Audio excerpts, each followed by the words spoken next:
बाल को नमस्कार, स्वागत है आपका आपके अपने YouTube चैनल पर।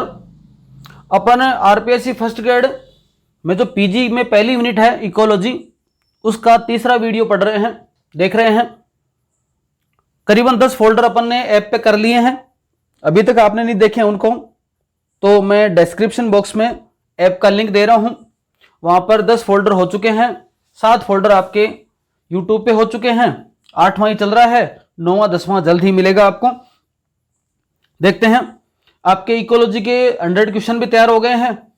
कल सक्सेशन का वीडियो डालते हुए कंप्लीट इकोलॉजी के नोट्स प्लस जो 100 क्वेश्चन है उनको एकमात्र नॉमिनल प्राइस पे, छोटी सी अमाउंट है, केवल इंटरनेट हैंडलिंग चार्ज, उसमें कुछ नहीं लिया जाता, केवल इंटरनेट का जो खर्चा आता है डाउनलोडिंग वगैरह में वो आपका होता रहे, अपलोडिंग वगैरह में वो निकल जाए, बस बाकी कुछ नहीं है। यहाँ पे देखो, इकोसिस्टम लेते हैं तीसरा topic, component and types. Syllabus में दे रखा है।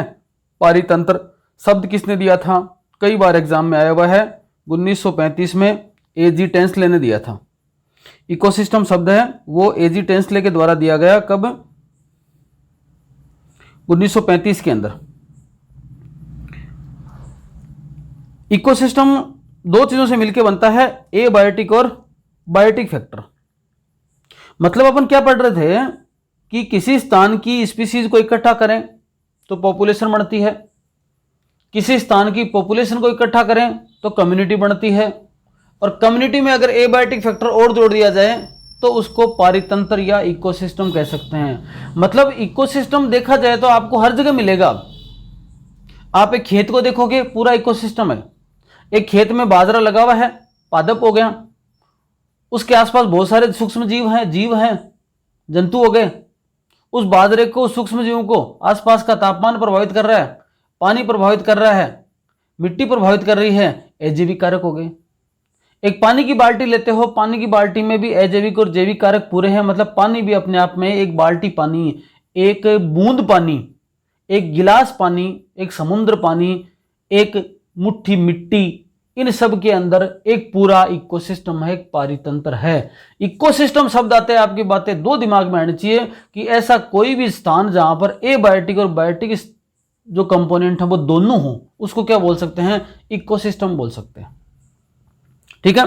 किसी कम्युनिटी के जीवों की रचना कार्यता उनके वातावरण के पारस्परिक संबंध, उसकी रचना कार्य का उनके वातावरण के साथ संबंध को इकोसिस्टम कहा जाता है। एक शब्द आया था बायोसिनोसिस, को बायोम का पर्याय माना जाता है। यह शब्द कार्ल मोबियस ने 1817 में दिया था। एक होता है बायोजियोसिनोसिस, को इकोसिस्टम का पर्याय माना जाता है, और ये शब्द वी सुकाचेव ने दिया था 1947 में। ये दो बातें और याद रखना।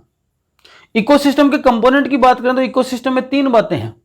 एक बायोटिक फैक्टर हो गया, फिर एक एबायोटिक फैक्टर हो गया, दो तो महत्वपूर्ण ही है, और इनके बीच में क्या होता है, ऊर्जा का प्रवाह होता है। देखो बायोटिक, अब बायोटिक फैक्टर में क्या क्या होंगे, प्रोड्यूसर होंगे, कंज्यूमर होंगे, डीकंपोजर होंगे, 3 चीजें होंगी महत्वपूर्ण। भाई कुछ ऐसे होंगे बायोटिक कंपोनेंट जो कि भोजन का निर्माण करेंगे, बहुत सारे ऐसे होंगे जो भोजन का उपयोग करेंगे, और कुछ ऐसे भी होंगे जो इन उत्पादक और जो उपभोक्ता है दोनों के मरने पर उनका अपघटन करेंगे। वरना देखो, मानव एक प्रजाति ऐसी है जिसके अंदर जीवों को मान लो जलाते हैं या गाड़ते हैं, ऐसा कुछ करते हैं, कोई न कोई अंतिम संस्कार करते हैं। बाकी सारे जीव धरती पर ऐसे पड़े रहते हैं। तो सारे जीव धरती पर ऐसे पड़े रहते हैं, अगर ये अपघटक नहीं हो तो फिर तो धरती है ना वो मरे मरे जीव से हो जाए, क्योंकि कितने सारे जीव मरते हैं। आप सुबह झाड़ू भी निकालते तो आपके झाड़ू के साथ आते हैं कितने सारे जीव तो मरे हुए, चींटियां हैं, कोई मच्छर है, कि ये है वो है, कितने सारे जीव मरते हैं। अगर उनको नष्ट करने वाले नहीं हो अपघटक, इसका मतलब, या कोई गाय भैंस भेड़ बकरी मर गई और अपन ने उसको खेत में डाल दिया, 10 15 20 दिन बाद में देखते हो कि वो अपघटित हो जाती है, कोई ना कोई अपघटक डीकंपोजर कार्य करते हैं। प्रोड्यूसर सभी ग्रीन प्लांट फोटोसिंथेसिस द्वारा ग्लूकोज का निर्माण करेंगे। फोटोसिंथेसिस की प्रोसेस में CO2 का अपचयन करेंगे तो O2 का क्या करता है, H2O का ऑक्सीडेशन होता है। ये इंपॉर्टेंट लाइन है। ग्रीन प्लांट को प्राइमरी प्रोड्यूसर भी कहा जाता है, प्राथमिक उत्पादक। Aquatic ecosystem, different type of algae. Forest ecosystem में ट्री है, हर्ब है, सर्ब्स है, ये क्या है, प्रोड्यूसर हो सकते हैं। ग्रासलैंड के अंदर घासेज वगैरह हैं, शाख हैं छोटी, ये वाले आपके क्या हो सकते हैं, प्रोड्यूसर हो सकते हैं। क्रॉपलैंड के अंदर समय अनुसार फसल के पौधे, क्रॉप का मतलब आपकी खेती में कौन सी फसल आपने डाली है, तो अभी गेहूं डाला तो गेहूं क्या है, प्रोड्यूसर है। फिर अपने बाजरा डाल दिया तो बाजरा प्रोड्यूसर है। समय समय के अनुसार अलग अलग प्रोड्यूसर बदलते रहते हैं। कंज्यूमर की बात करें, वे ऑर्गेनिक जो अपना ऑर्गेनिज्म जो अपना फूड प्रोड्यूसर से प्राप्त करते हैं, 4 मुख्य प्रकार के आगे देखेंगे। सभी कंज्यूमर हेट्रोट्रोपिक नेचर के होते हैं, विषमपोषी प्रकृति के होते हैं। सभी कंज्यूमर को सेकेंडरी प्रोड्यूसर कहा जाता है। सेकेंडरी प्रोड्यूसर हो गए, तो प्राइमरी प्रोड्यूसर तो वो है कौन, जो वास्तव में प्रोड्यूसर हैं, और ये क्या है, सेकेंडरी प्रोड्यूसर। जैसे गाय है, मधुमक्खी है, इनको भी सेकेंडरी प्रोड्यूसर ही बोला जाता है। प्राथमिक उपभोक्ता, अब इसके प्रकार हो गए 4 उपभोक्ता में। पहला प्राथमिक उपभोक्ता, जो सीधा सीधा उत्पादक से भोजन प्राप्त करता है, जो सीधा सीधा उत्पादक से भोजन प्राप्त करता है, उसको क्या बोलते हैं, प्राथमिक उपभोक्ता बोलते हैं। और प्राथमिक उपभोक्ता है, इसका उदाहरण गाय है, बकरी है, हिरण है, हाथी है, भैंस है, बंदर, जिराफ, खरगोश, टिंडा। इनसे कई बार क्वेश्चन पूछा जा सकता है कि किसी पारितंत्र में चूहा क्या है, उत्पादक है, प्राथमिक उपभोक्ता है, द्वितीयक उपभोक्ता है, तृतीयक उपभोक्ता। तो याद रखना ये प्राथमिक उपभोक्ता है। द्वितीयक उपभोक्ता की बात करें, ये अपना भोजन शाकाहारी से प्राथमिक उपभोक्ता से प्राप्त कर लेते हैं, प्राथमिक उपभोक्ता से अपना भोजन प्राप्त करते हैं। ये कार्निवोरस होते हैं, मेंढक है, मछली है, बिल्ली है, भेड़िया है, छिपकली है आदि क्या है, द्वितीयक उपभोक्ता की श्रेणी में आते हैं। तृतीयक उपभोक्ता, ये अपना भोजन द्वितीयक उपभोक्ता से प्राप्त करते हैं। मांसाहारी, द्वितीयक मांसाहारी कहलाते हैं, सांप, चिड़िया, बाज, गिद्ध, शेर, भालू, ये वाले। और उच्च मांसाहारी, ये सभी ग्रुप के कार्निवोरस को भोजन बनाते हैं, इन्हें कोई जंतु मारकर नहीं खाता। लास्ट के अंदर टॉप कार्निवोरस है ये, शेर, चीता, भेड़िया, लोमड़ी आदि। Omnivorous, both herbivorous and carnivorous human के अंदर है, सब मानव में ओमनिवोरस नेचर पाई जाती है। अब गठनकर्ता, ये प्रोड्यूसर तथा कंज्यूमर की मृत्यु के पश्चात उनके शरीर को डिकम्पोज करते हैं। इस क्रिया में large complex organic matter N2, CO2, calcium, phosphorus में कन्वर्ट हो जाता है। फंजाई वगैरह, बैक्टीरिया, इनको स्कैवेंजर्स भी कहा जाता है, मतलब मैत्र हैं, ये साफ सफाई करने वाले हैं, प्रकृति की साफ सफाई करने वाले। मैत्र किसको कहा जाता है, स्कैवेंजर्स किसको कहा जाता है, इन डिकम्पोजर्स को कहा जाता है। वरना तो गंदगी गंदगी फैल जाए अगर डिकम्पोजर नहीं हो। तो सारे के सारे क्या पढ़े अपन ने, अभी जो पढ़े ना, वो सारे के सारे बायोटिक फैक्टर हैं। प्रोड्यूसर आ गया 1 नंबर, तो फिर आपके consumer, primary consumer, secondary consumer, tertiary consumer, quaternary consumer, और क्या है, डिकम्पोजर हो गए। एबायोटिक फैक्टर में इनऑर्गेनिक, ऑर्गेनिक और फिजिकल फैक्टर। इनऑर्गेनिक में कैल्शियम है, पोटेशियम है, मैग्नीशियम, फॉस्फोरस है, नाइट्रोजन, सल्फर, ऑक्सीजन, नाइट्रोजन, ये सब क्या है आपके CO2, H2, NH3, ये इनऑर्गेनिक हैं। ऑर्गेनिक में protein, carbohydrate, fat, urea, humus, ये सब क्या है, ऑर्गेनिक हैं। और फिजिकल में लाइट है, टेम्परेचर, वाइंड, इलेक्ट्रिसिटी, ये एबायोटिक कंपोनेंट के अंदर आते हैं। एक निश्चित समय में एबायोटिक कंपोनेंट की जितनी मात्रा होती है उसे स्टैंडिंग स्टेट कहा जाता है। अब देखो, इतनी तो बातें हो गई इसके कंपोनेंट, क्या क्या घटक होते हैं इकोसिस्टम के। अब 3-4 चीजें महत्वपूर्ण पढ़नी है। सबसे पहले देखो फूड चेन, खाद्य श्रृंखला। जितने भी ये उत्पादक उपभोक्ता हैं एक निश्चित श्रृंखला के अंदर अपना भोजन प्राप्त करते हैं, कुछ बनाते हैं, कुछ प्राप्त करते हैं। इसको एक श्रृंखला बोलते हैं, एक पोषक स्तर बोलते हैं। सामान्यतः क्या है, उत्पादक, प्राथमिक उपभोक्ता, द्वितीयक उपभोक्ता, तृतीयक उपभोक्ता और सर्वोच्च उपभोक्ता। तो प्राथमिक उपभोक्ता को प्राथमिक परपोषी कहा जाता है, प्राथमिक पोषक कहा जाता है, T1 ट्रोफिक लेवल फर्स्ट। तो पोषक स्तर के हिसाब से देखा जाए तो प्रथम पोषक स्तर किसका, उत्पादक का। द्वितीयक पोषक स्तर किसका, प्राथमिक उपभोक्ता का। तृतीयक पोषक स्तर किसका, द्वितीयक उपभोक्ता का। चतुर्थ पोषक स्तर किसका, तृतीयक उपभोक्ता का। और पंचम पोषक स्तर किसका, सर्वोच्च उपभोक्ता का। उपभोक्ता का मतलब यहां पर कंज्यूमर है। तो कोई आपसे पूछे कि भाई सेकेंडरी कंज्यूमर कौन सा पोषक स्तर होता है, तो सेकेंडरी कंज्यूमर तीसरा पोषक स्तर होता है, एक जोड़ देना उनमें बस, ठीक है। शाकाहारी मांसाहारी के हिसाब से देखा जाए तो ये तो उत्पादक है, ये क्या है, ये शाकाहारी है। तो प्राथमिक उपभोक्ता द्वितीयक पोषक स्तर शाकाहारी होता है, द्वितीयक उपभोक्ता तृतीयक पोषक स्तर प्राथमिक मांसाहारी होता है, तृतीयक उपभोक्ता चतुर्थ पोषक स्तर द्वितीयक मांसाहारी होता है, और ये अक्सर देखा जाए तो सर्वाहारी होता है, ठीक है। ये वाले हो गए शाकाहारी के, फिर 3 प्रकार हो गए, प्राथमिक, द्वितीयक और उच्च मांसाहारी। उत्पादक से सर्वोच्च उपभोक्ता तक भोजन के भक्षण की श्रृंखला को खाद्य श्रृंखला कहते हैं। इसमें 5-6 से 6 पद होते हैं, ज्यादा से ज्यादा 3 पद मुख्य होते हैं, पादप होता है, शाकाहारी और फिर मांसाहारी। फूड चेन 3 प्रकार की होती हैं। पहली ग्रेजिंग फूड चेन, चारण खाद्य श्रृंखला। प्रीडेटर फूड चेन जिसको बोलते हैं पौधों तथा पौधों के भाग से शुरू होकर छोटे जंतुओं के माध्यम से बड़े जंतुओं में जाती है। ग्रास है, ग्रास होपर है, लिजार्ड है, होक है। मतलब है हरे पेड़ पौधे से शुरू होने वाली श्रृंखला को क्या बोलते हैं? ग्रेजिंग फूड चेन बोलते हैं। इसमें एक तरीके से प्रीडेटर, प्रीडेटर कैसे बोलते हैं? ग्रास होपर किसको खाता है? ग्रास को खाता है। ग्रास होपर ग्रास को खा रहा है, लिजार्ड ग्रास होपर को खा रही है, होक लिजार्ड को खा रहा है। इसका मतलब सब एक दूसरे क्या कर रहे हैं? भक्षण कर रहे हैं आगे से आगे, तो उसको प्रीडेटर फूड चेन भी बोल दिया। और ग्रेजिंग का मतलब चरने से आगे चलती है, ये आगे से आगे चलते चढ़ने के क्रम में। पैरासाइट फूड चेन, परजीवी खाद्य श्रृंखला, उत्पादक से शुरू होगी, बड़े जीवों से प्रारंभ होगी, आखिर में जाकर परजीवी पे खत्म होती है। तो जो खाद्य श्रृंखला परजीवी पे खत्म होती है उसको बोलते हैं पैरासिटिक फूड चेन। जैसे घास है, घास को हिरण ने खाया, हिरण को शेर ने खाया, और शेर की बॉडी पे जू है, तो आखिर में परजीवी पे खत्म होगी। पादप है, पादप को चिड़िया ने खा लिया, उस चिड़िया के अंदर सूक्ष्म जीव हैं, वो उसको खा रहे हैं। आखिर में क्या छोटे जीवों पर खत्म होती है और वो परजीवी होते हैं। ऐसी चेन को बोलते हैं पैरासिटिक फूड चेन। अपरद खाद्य श्रृंखला, ऐसी खाद्य श्रृंखला जो मृत सड़े गले पदार्थ से प्रारंभ होती है, जो परजीवियों पे खत्म होती है उसको परजीवी खाद्य श्रृंखला। जो हरे पेड़ पौधों से शुरू होती है उसको बोलते हैं ग्रेजिंग फूड चेन, और जो सड़े गले पदार्थों से शुरू होती है उसको बोलते हैं अपरद खाद्य श्रृंखला। ये सीधे सनलाइट पर डिपेंड नहीं होती है। जैसे मान लो कोई वेस्ट पड़ा है, उस वेस्ट के ऊपर कीट लगे हुए हैं और कीटों को स्पाइडर खा रही है, तो वेस्ट प्रोडक्ट से शुरू हो रही है खाद्य श्रृंखला, हरे पेड़ पौधे से शुरू नहीं हो रही है। डेड ऑर्गेनिक मटेरियल पड़ा है कोई, उस पर अर्थवॉर्म लगा हुआ है, अर्थवॉर्म को फ्रॉग खा रहा है और फ्रॉग को स्नेक खा रहा है, तो इसका मतलब शुरुआत यहां से होती है। तो 3 प्रकार की खाद्य श्रृंखला प्रमुखतया पाई जाती हैं। कुछ उदाहरण दे रखे हैं तालाब के, शैवाल वाटर फ्ली है, आपके स्मॉल फिश है, बिग फिश है, बगुला है, ग्रीन प्लांट है, इंसेक्ट है, फ्रॉग है, स्नेक है, बगुला है, घास में घास, इंसेक्ट है, फ्रॉग है, बर्ड, स्नेक, होक। ये सब आप आराम से इजी वे में देखना जरूर इनको, क्योंकि क्वेश्चन सीधा सीधा बनेगा कई बार। अब सारी की सारी फूड श्रृंखला जो खाद्य श्रृंखला है वो बड़ी हो नहीं सकती, क्योंकि हर अगले स्तर के ऊपर एनर्जी का लेवल कम हो जाता है, इसलिए खाद्य श्रृंखला बड़ी नहीं होती। तो फिर विविधता कैसे आए? उसके लिए ऐसा होता है कि खाद्य श्रृंखला सीधी लाइन में होकर नहीं होकर बहुत सारी खाद्य श्रृंखलाएं आपस में इंटरकनेक्टेड होती हैं, उसको बोलते हैं खाद्य जाल। तो कभी भी खाद्य श्रृंखला सिंगल नहीं होती, खाद्य जाल के रूप में होती है।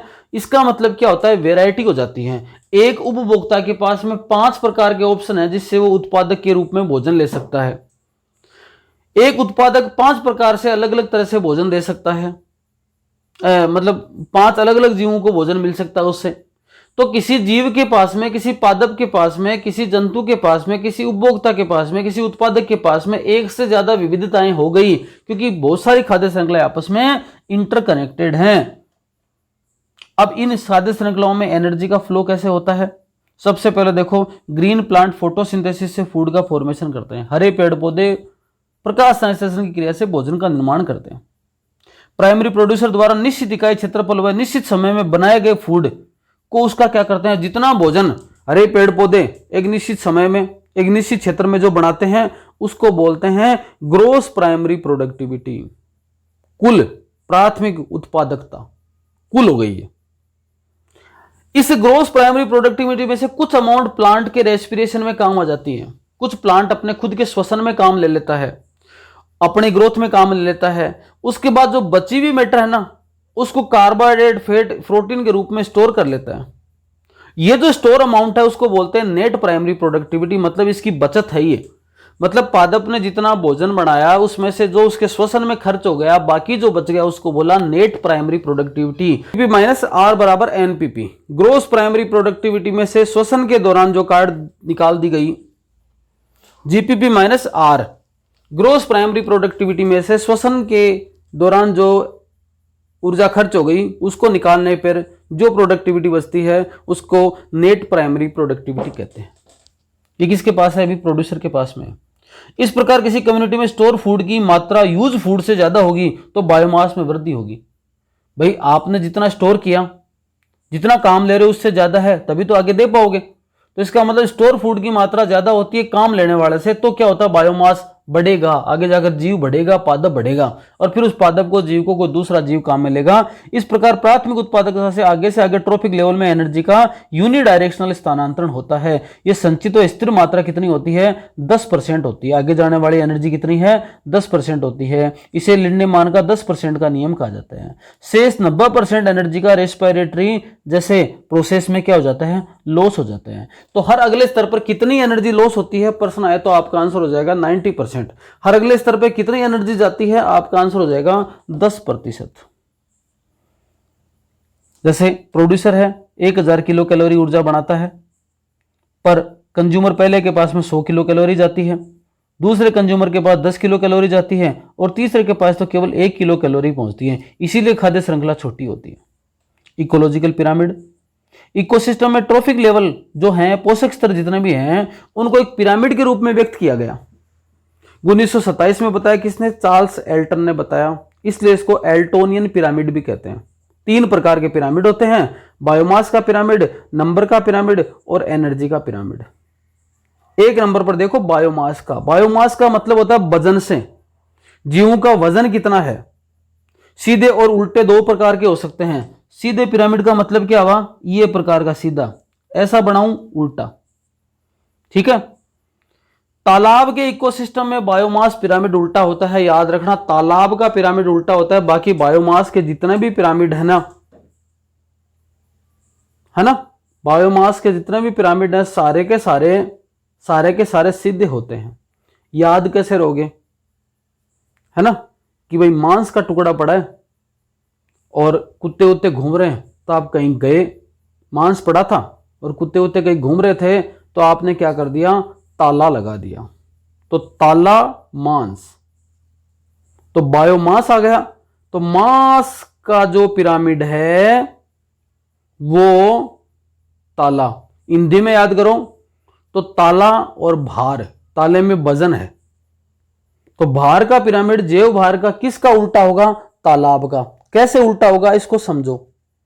किसी तालाब में, तालाब के स्थान पे यहां पर कोई जलीय पारितंत्र भी दे सकता है अगला ऑप्शन में। तालाब नहीं दे, मान लो कोई नदी दे दे, झील दे दे, उसका फिर पूछ ले। तालाब का मतलब यहां पर जल से संबंधित हो गई बात।